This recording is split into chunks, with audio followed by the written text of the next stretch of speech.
চট্টগ্রামের বায়েজিদ রৌফাবাদের বিহারি কলোনিতে মায়ের জন্য পান কিনতে গিয়ে গুলিতে গুরুতর আহত চতুর্থ শ্রেণীর শিশু রেশমির অবস্থা সংকটাপন্ন।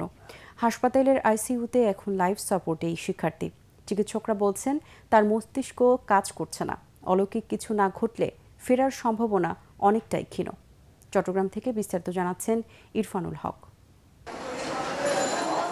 হাসপাতালের বারান্দায় এখন স্বজনদের আর কোনো প্রার্থনা নেই, আছে শুধু এক বুক হাহাকার আর আক্ষেপ। চট্টগ্রাম মেডিকেল কলেজ হাসপাতালের আইসিইউতে লাইফ সাপোর্টে ছোট্ট শিশু রেশমি।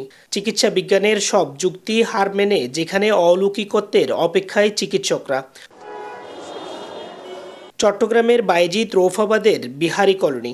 গত বৃহস্পতিবার রাতে সেই অন্ধকার গলি এখন রেশমির পরিবারের কাছে এক দুঃস্বপ্নের নাম।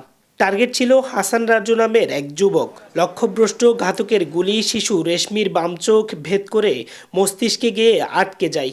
আমি ডাক্তারের কাছে কথা বলছি, উনি বলে যে বাস খালি দোয়া করেন আল্লাহর কাছে। বাঁচার সম্ভাবনা খুবই নাই বললেই চলে, বুঝছেন। কিন্তু যাদেরকে ধরা হয়েছে যে 6 জনকে, তাদেরকে যেন কঠিন শাস্তি হয়। হাসপাতালের আইসিইউতে এখন কৃত্রিম সাপোর্টে রাখা হয়েছে রেশমিকে, কিন্তু সময়ের সাথে সাথে নিভে আসছে আশার আলো। চিকিৎসকরা জানিয়েছেন তার শরীরের বেশিরভাগ অঙ্গই কাজ করছে না। রেশমির ওর হচ্ছে 3 মানে তখন আমরা তার কোনো রেসপন্স নাই। এখন তার যে ব্লাড প্রেশারটা আমরা মেনটেন করতেছি, এটা হচ্ছে আর্টিফিশিয়াল নন অ্যাড্রিনালিন সাপোর্ট দিয়ে। এটা যখন রেসপন্স করবো না তখন ওকে আমরা দিতে হবে আর কি। ব্রেন ডেডের রোগী কখনো বেঁচে থাকার কোনো সম্ভাবনা নাই।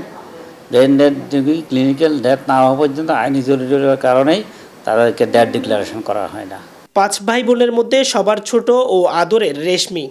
সন্ত্রাসীদের অভ্যন্তরীণ কোন্দল আর অস্ত্রের ঝনঝনানি কেড়ে নিল একটি সাজানো পরিবারের হাসি। রেশমি কি পারবে তার স্কুলের বারান্দায় আবার ফিরে যেতে, নাকি সন্ত্রাসীদের ছোড়া বুলেটে নিভে যাবে আরও একটি শৈশব? এমন প্রশ্ন ঘুরপাক খাচ্ছে চট্টগ্রাম মেডিকেলে। ইরফানুল হক, এটিএন বাংলা, চট্টগ্রাম।